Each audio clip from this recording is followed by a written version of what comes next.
Welcome back to DXB Today. We're trying something a bit different tonight as we are joined by Kripa Dewani, also known as the 15-minute mum. Kripa, welcome to DXB Today. Thank you for having me. It's so great to have you here. This looks fantastic, but before we get into that, the 15-minute mum, I mean, you have gathered such a following on social media. Tell me how it started and what it is that you do.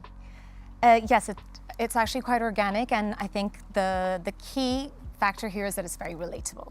So I'm a mom of 3, and I think that I consider that my first profession first and foremost. And I have a great age range between them. So I have a 13-year-old and then a 6-year-old, and the middle one is in the middle. So it's really nice because I've seen all these development stages of them being picky eaters or getting a bit more adventurous with their food. So it's been really nice to have that. So I created 15-Minute Mom on the back of that. I think I was pregnant with my 3rd, and I thought, okay, life ends. I will not be able to actually do any work. I, at that point, started exploring. So my background's in science. So I've always been very much into research. So research is my life. I studied chemistry, so I always wanted to look into labels. I wanted to look into what things. And so that led me to then go off and do nutrition science. And that's kind of where the journey began, and it organically grew into what is now a great community on Instagram mainly. Lots of people interested in knowing how to cook fast. Because I'm busy. I have three children and a husband. So is that curiosity that really made you want to look into certain types of food? Yes, as well as one of my, my eldest, in fact, had developed these stomach cramps, very intense stomach cramps in the middle of the night. She'd wake up and I would think, God, this is not attention calling. Something's up with this child. And after a bit of looking into it, found out she was constipated. And I did not know much about nutrition then, and I probably was not feeding her the most nutritious foods. And that was the beginning of my journey into, trying to explore a bit more. And you gave her a load of figs. Well, that started off with the prunes and the absolutely, because I thought, I've been in the chemical industry for enough time. I'm not going to be giving my child medication all her life. What else can I do that is natural, that is from the ground, to help my children? Yeah, I love that. Well, look, we've only got a few minutes with you, so I do want to get stuck into this, Kripa. What have you got for us here today? Great. So I have brought a variety of snacks. Now, like I said, I have 3 children, different age ranges, and I do speak to them differently when it comes to food. So I'm going to start with the 6-year-old. The 6-year-old obviously is going to be a little bit more picky. Well, obviously or not obviously, if you're a lucky parent, you don't have a picky eater, but a lot of the times they are picky. And they do want to go for the snacks that are colorful, like we have there, and they do want to have all the, what I call fun foods. So it's very important to not demonize foods when it comes to children, and not give ourselves that guilt as well. So we know very well what is healthy. We know very well what is not. We try to avoid all the high sugar content foods, which come mostly in packaged foods. However, we do want our children to have fun with food. So we want to explore.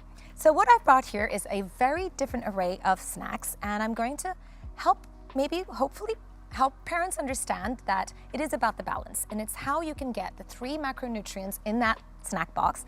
Half term's coming up, so we're going to be running out and about. Amazing. Don't have much time to cook, so I've picked up snacks that you can pick up from the supermarket. Favorite way of living. Yes. Okay, let's get stuck in there. Let's get stuck in it. So right, we have the 3 major macronutrients that are the essentials that we need in our body, what we need most of in our bodies. So that is protein, carbohydrates, and fats. Now, luckily, proteins and fats come in most of the foods together. They're paired together. For example, we have quail eggs there, which are great because they're little mini eggs, and they're fun, and they're high in protein. And they've got other things that are very beneficial, which we're not going to go into. And then we have things like cheese, we have milk. So there's a couple of protein items here. I'm not going to give them all away, but interesting enough, nuts and nut butters have a little bit of protein, also high in fiber. So fiber is another one. So the important thing here is fiber for our guts. There's a lot of science in gut microbiome, and a child's gut is ever developing. So fiber-filled foods are generally whole foods, vegetables, fruits, nuts, seeds, nut butters, which are great. And We have the breads, of course. The bread. So yes. I want to do something with the bread. Okay. Because I think that's a really good item Yes. to have. Can you do a snack box, the perfect snack box?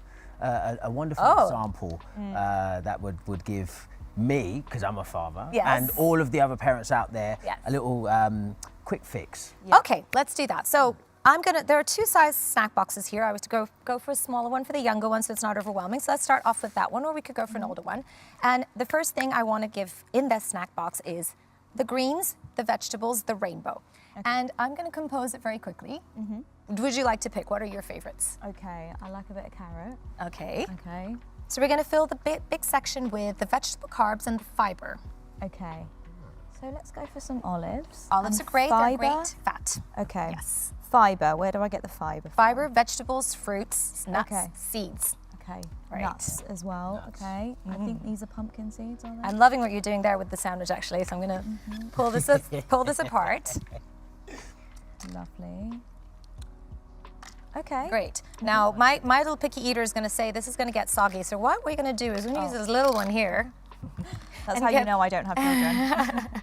And get the nuts in the little one. Okay. Now, what I like to do is I like to also add the little bit of element of fun. Food needs Okay. to be fun. Yep. So we are going to put less of, but nonetheless, the fun food. Okay. And now fun foods, I'm saying maybe the candy, maybe what they call veggie straws, which actually have no Nice. vegetables in them. So don't be fooled. There's no Oh, vegetable in that okay. at all.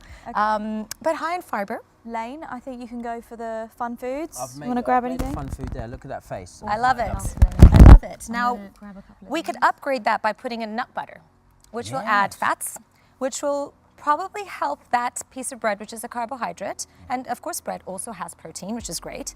And this is a sourdough, which is even more friendly for the gut. But the nut butter is going to add fat, and it's going to make sure that the sugar or the carbohydrate content of that bread is slowly released in the bloodstream. So the idea of getting all this fiber in is exactly that, is we're regulating sugar in the bodies of our little ones. And then we've got, obviously, the proteins. The Now, proteins. that is a protein ball. I'm not a massive fan of protein balls because I think kids can get natural protein. They don't need to go for manufactured artificial, but they are fun. Okay. So we could have a protein ball in there. Why not? Lane's, his face is lighting up. And you know what? We are going to continue with Crippa, but for now, we want to show you the spotlight for this evening, and all eyes are on City 1 Tours. Check it out.